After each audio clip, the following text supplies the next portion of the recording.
Welcome back. Welcome back to the course Responsible and Safe AI. I hope you're enjoying. We are in the end part of the semester course. So I hope you picked up a lot of skills.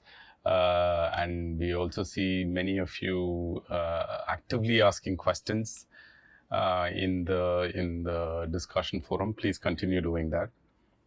What we'll do in this module is, so we've been looking at a lot of the computer science side of the topic of responsible and safe AI, right? Which is what are the different algorithms, what are the different methods that you can actually study the AI safety topic. We saw salient maps. We did a lot of sort of say ML side of the topic.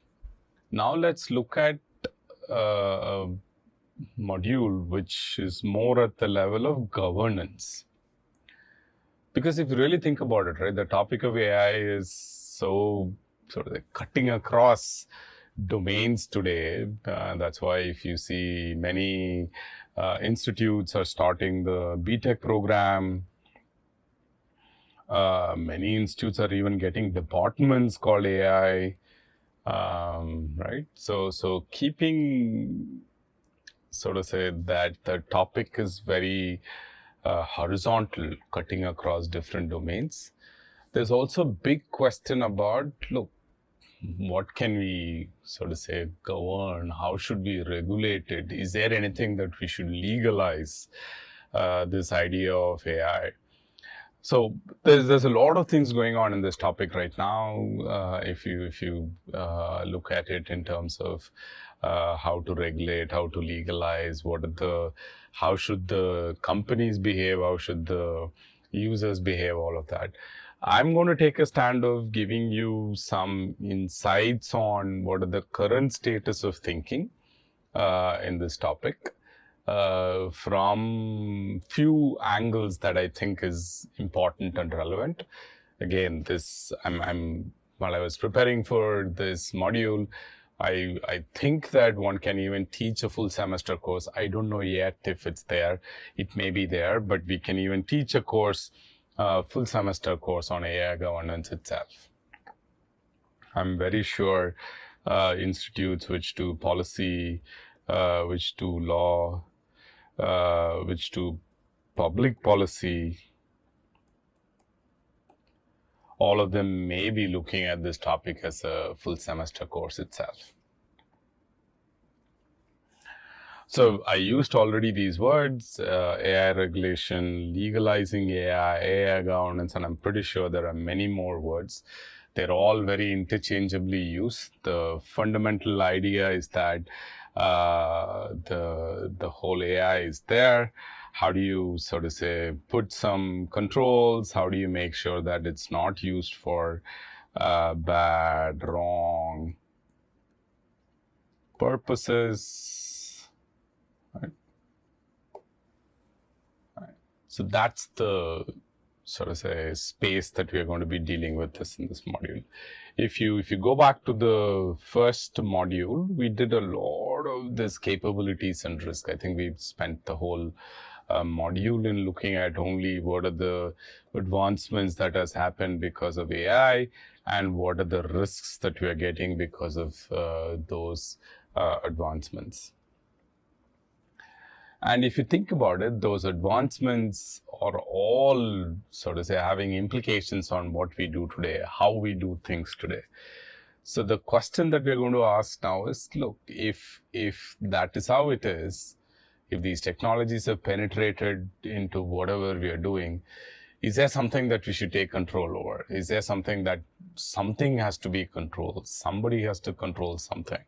That's the question that we are asking. If you go back to a traditional computer security topic, the view that people had, one of the views that people had for solving the problem of computer security is that, look, can we train the users, tell them that, look, do not open attachments that you get on email. Right?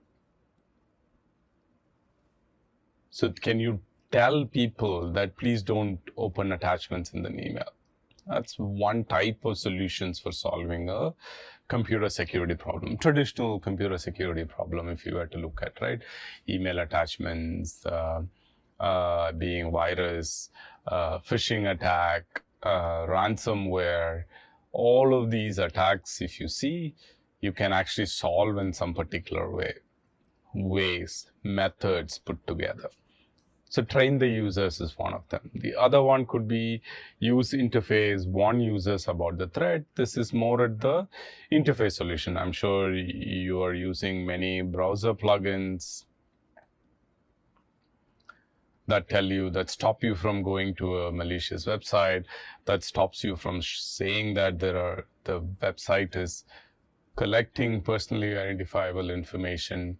And we have virus detectors, tools that we install on our machines, all that. These are all solutions that are at a user level and interface level.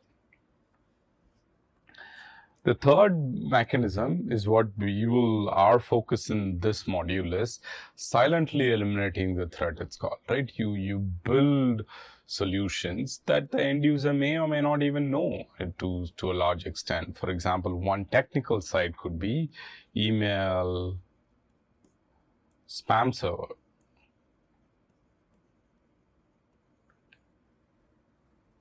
All right.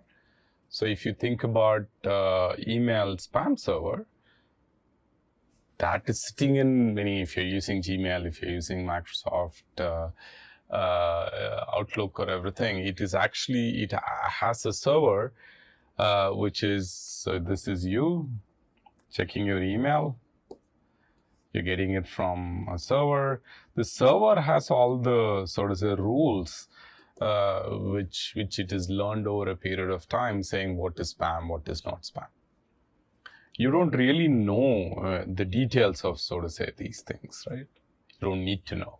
You're just users using the system, and its spams are getting directed. Similarly, regulation is also part of regulation, governance. All of this is also part of silently eliminating the threat. The context is that. So this fits into the classification that people have thought about how to eliminate traditional computer security problems also, but currently we're dealing with the AI safety quest. If you boil this ideas of train the users, use the interface, or silently eliminating the threat, if you boil down to our context of AI or responsible and safe AI, here are some examples that you can see. So if you see here, it says, do not share sensitive information. Chats may be reviewed and used to train models, blah. Right? This you can think of it as a user interface solution, right? Let's call this as A, let's call this as B, let's call this as C. So we are talking about B type of solution. Right? So it is making use of the user's interactions with the system to tell the user about what to do, what not to do. Now let's look at another solution, which is how your data is being used to improve model performance, blah, blah, blah. It gives you all the details of what it does and what it doesn't do. You can treat this as A, because it's also frequently asked questions. It is set up on their OpenAI's website, and it gives you details about how they're doing, how they're making use of all the data that they're collecting. This could be part of a train the user model, train the user category of solutions.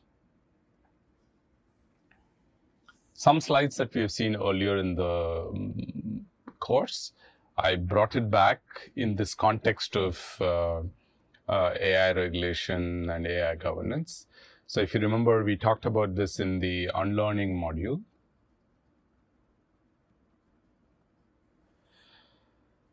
which is right to be forgotten. The data subjects, meaning I'll let you to read everything, but the idea is that, look, can you erase the data in a certain period of time when the user wants the data to be deleted? Here, user is you, and the data to be deleted is with Google, Facebook, Microsoft. So that's what right to erasure is, right to be forgotten is. Again, if you think about it, this is coming from a legal standpoint, right? This is governing how the data of users are to be maintained, how it has to be deleted if necessary, how long. I mean, if you get in the details of other aspects of this, there is also this policy on retention, right? How long can you keep the data? And then there are other, so to say, FTC principles, OECD principles, which governs how this data to be needed. But let's focus only on the AI context that we have right now. Right? So that's right to be forgotten, right to be erasure.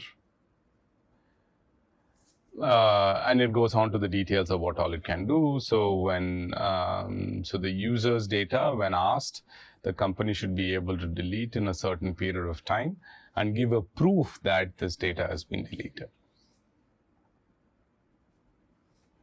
We also saw this US White House executive order, which talks about computing, how much compute when used. There has to be some kind of disclosure. A summary of what the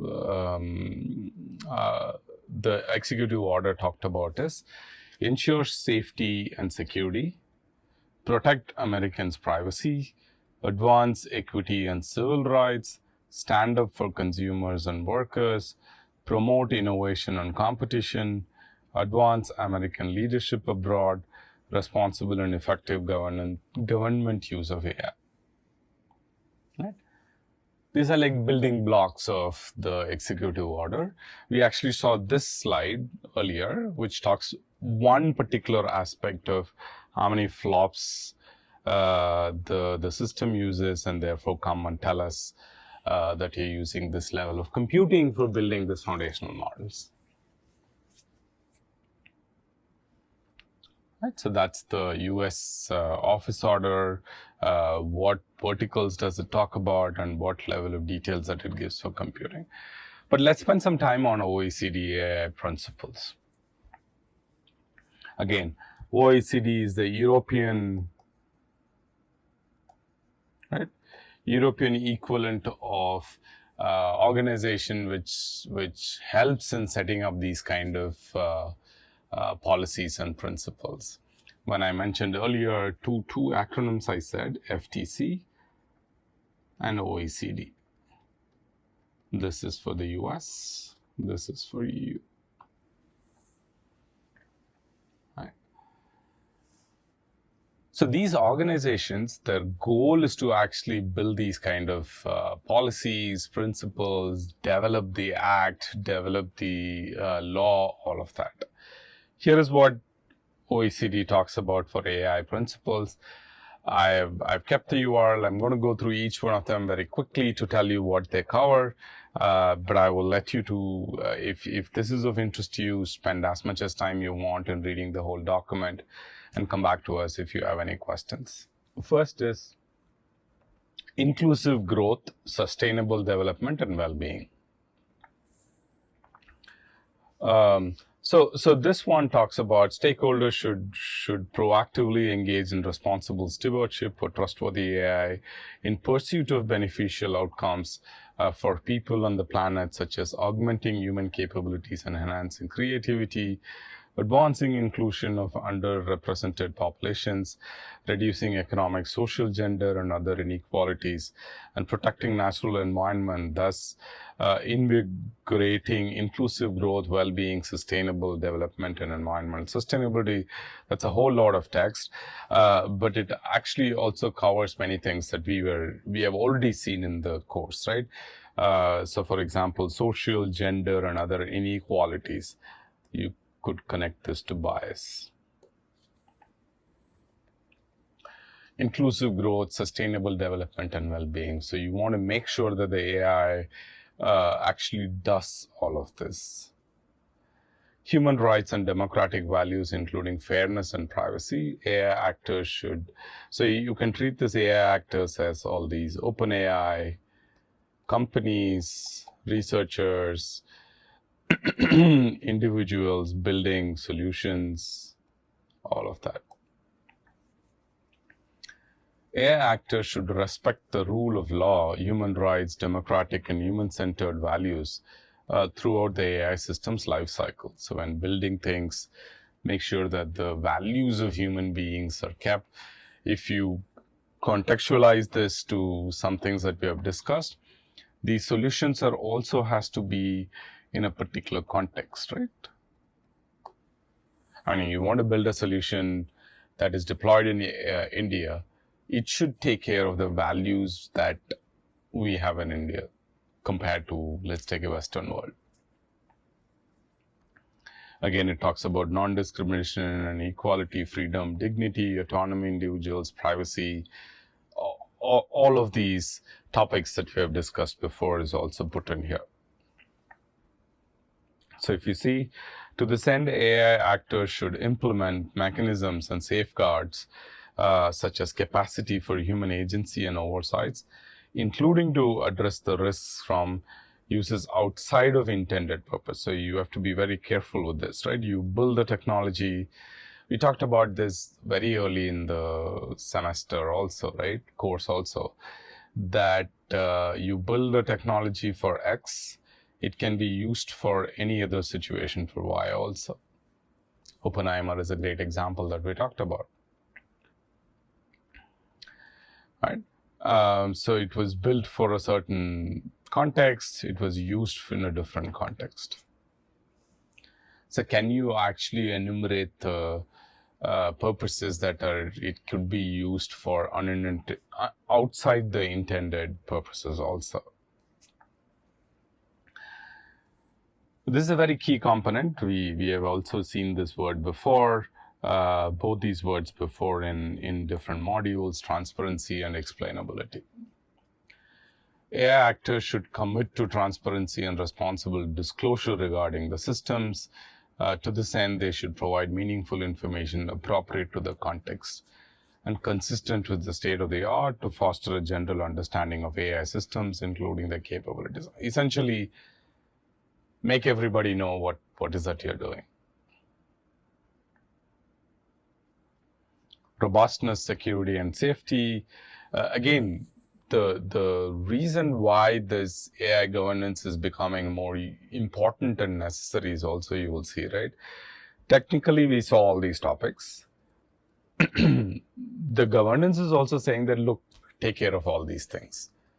That's a good connect for us.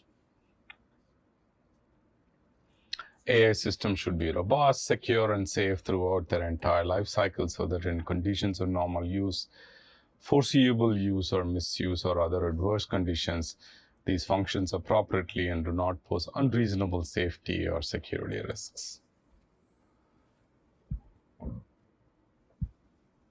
Right, so robust, secure, and safety. Accountability. Who should be accountable? I think this question we have been talking about, right? Organizations, user, government. AI actors should be accountable for proper functioning of AI systems and for the respect of the above principles based on the roles, the context, and consistent with the state of the art.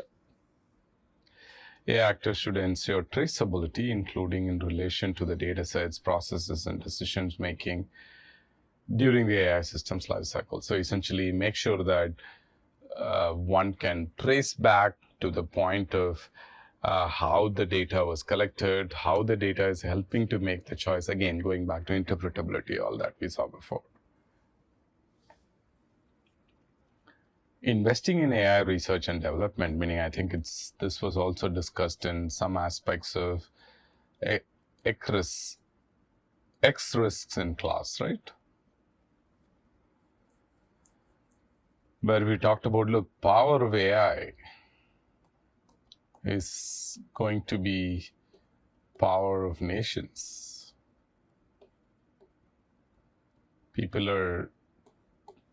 Nations are doing things so that they can show that they have a huge power in the AI, which could give them a huge headway into running the nation also and showing the superpower in the world. Government should consider long-term public investment and encourage private investment in research and development, including interdisciplinary efforts to spur innovation and trustworthy AI that focus on challenging technical issues and on AI-related social, legal, and ethical implications and policy issues. Fostering an inclusive AI-enabling systems. This goes back to the first point. Also, it is inclusive AI growth. Government should foster the development of and access to an inclusive, dynamic, sustainable, and interoperable digital systems for trustworthy AI.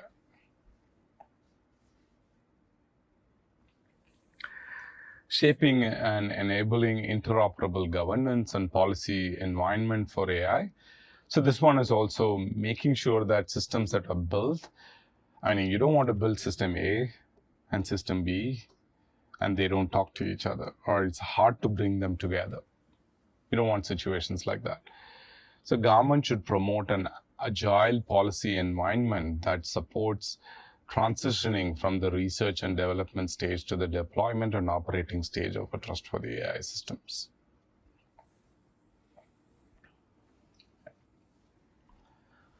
Right, so it should be transferable, it should be interoperable, all that.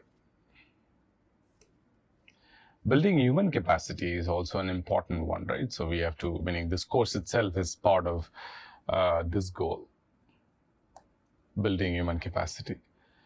The government should work closely with stakeholders to prepare for the transformation of the world of work and the society. International cooperation, which goes back to this point also, that different countries want to do it, right? Can we actually get all of these countries to come together to sign something, to say that this is how we will do AI?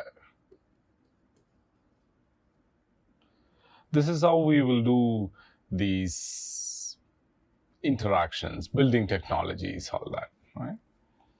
Governments, including developing countries with stakeholders, should actively cooperate to advance these principles and to progress on the responsible stewardship of trustworthy AI. And of course, everybody should work with organizations like OECD, FTC to build all these international interactions on the topic. So that must have given you an idea for what tentative principles of AI, particularly from the angle of regulation governance, comes into, right? All of this we went through: inclusive growth, human rights, transparency, explainability, robustness, accountability, investing, inclusive AI enabling systems, interoperable, human capacity, and international cooperation.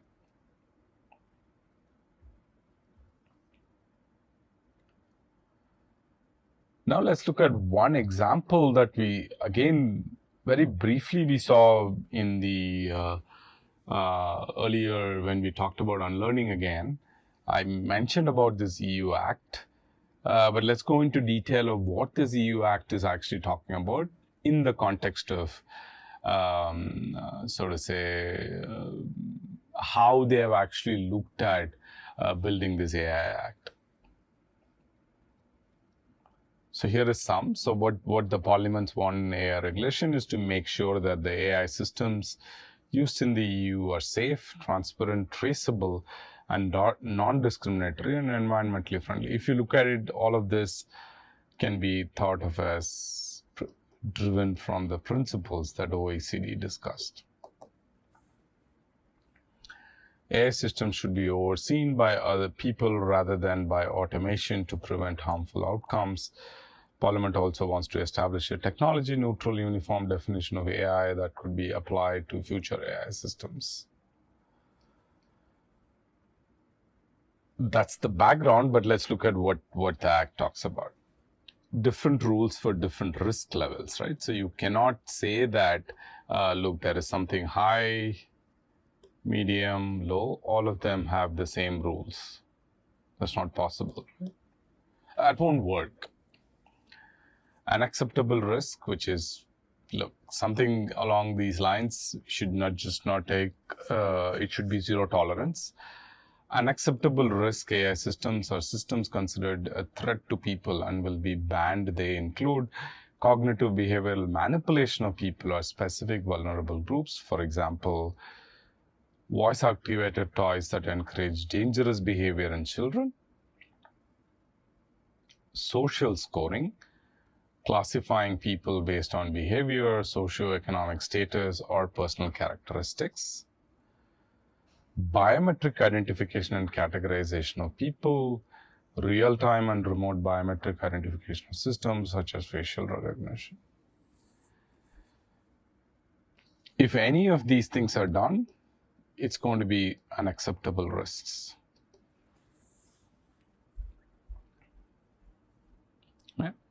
Of course, some exceptions are put. Some exceptions may be allowed for law enforcement purposes, blah, blah, blah. They give you a list of that. This is for the unacceptable risks. Now let's look at high risks. AI systems that negatively affect safety and fundamental rights will be considered as high risk. AI systems that are used in products falling under this safety regulation, toys, activation cards, medical devices, lifts. AI systems falling in specific areas that will have to be registered in the AAU database are management and operation of critical infrastructure, education and vocational training, employment, worker management, and access to employment, self-employment. If you remember, this would also something we talked about earlier, recruitment problem, right? AI systems being used in recruitment systems.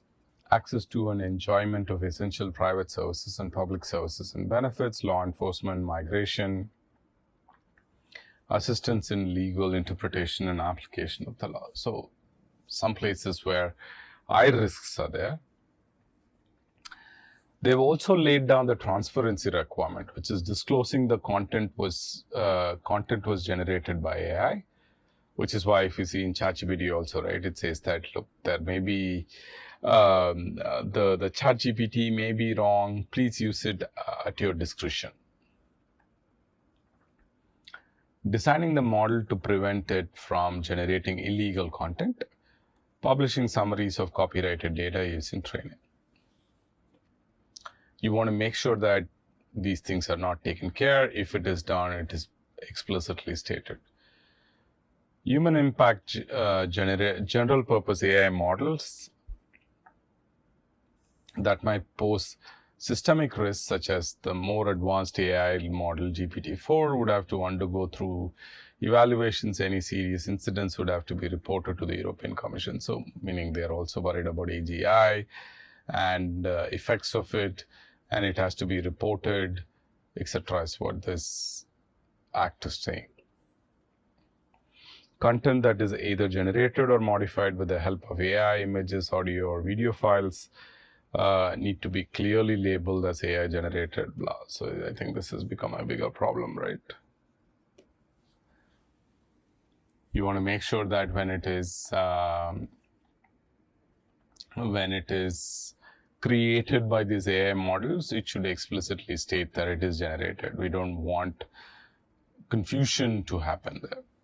So what is the next steps that they had? According to at some point, they said that, look, this has to become an act, and within this month, these things will be taken care of.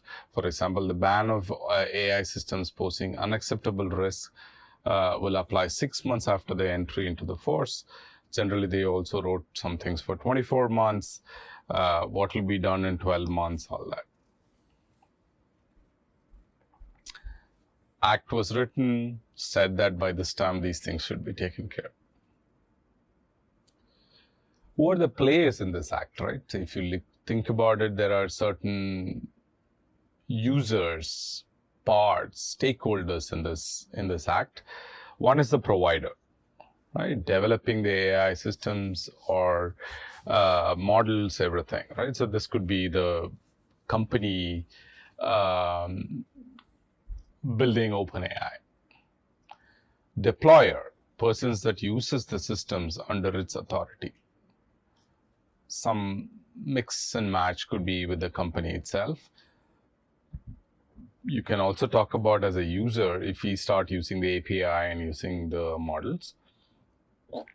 Persons that provide, distribute, or use AI systems in the EU with their products under their own name or trademark. This could be Tesla, for example. Importer, EU persons that release AI systems bearing non-EU based providers' names and mark, right? So this could be a company buying a tool that is produced in India and selling it in EU. Distributor, person that makes AI systems available in the EU market. This both could be sometimes same.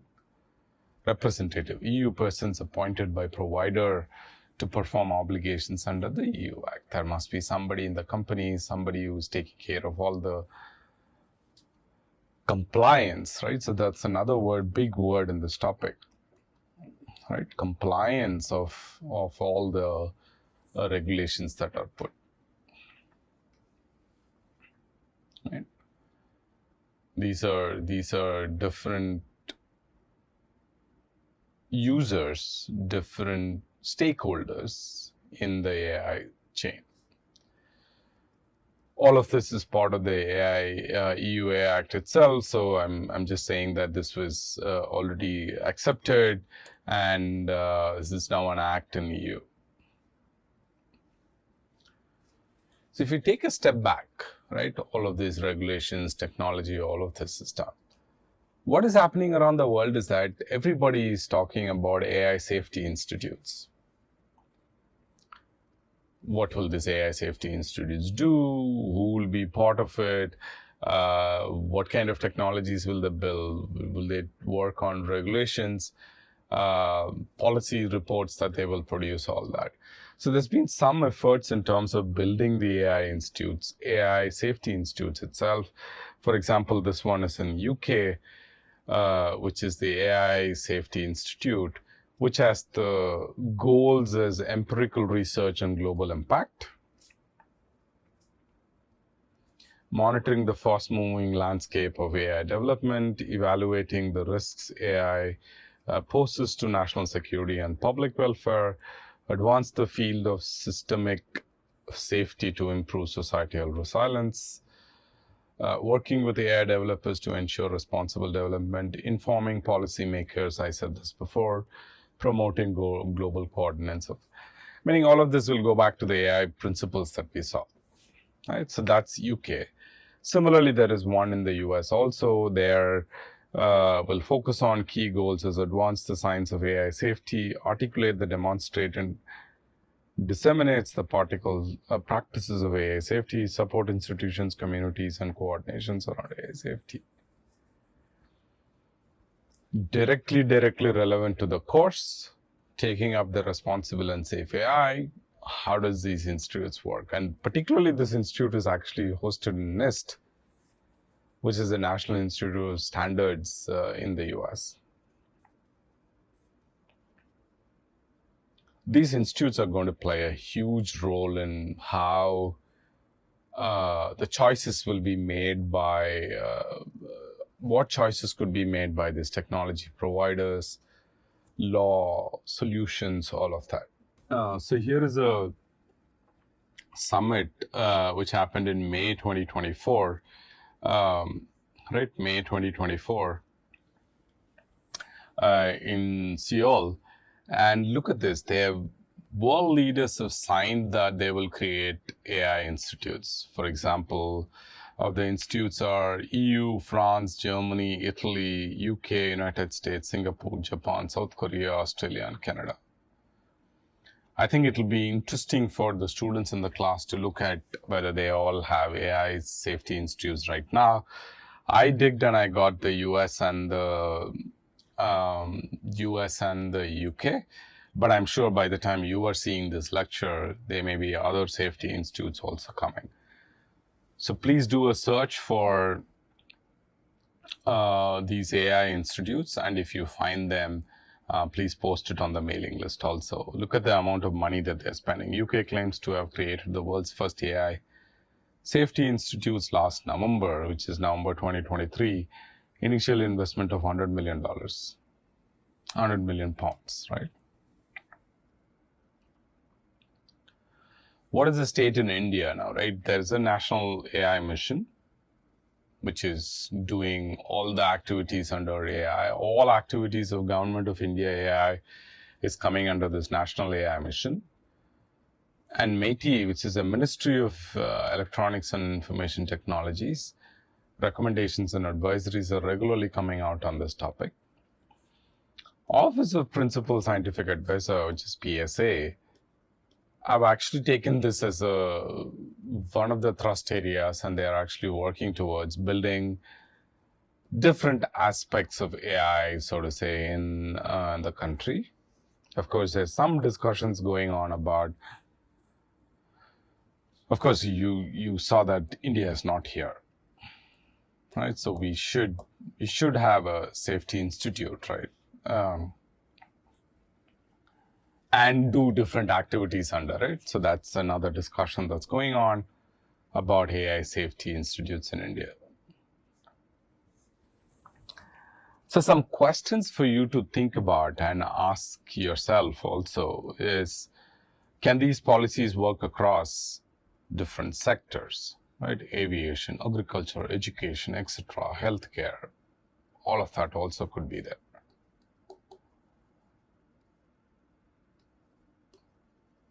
Right? Can it work across geographies, which is Asia, US, Australia, all that? Can it work across different tasks?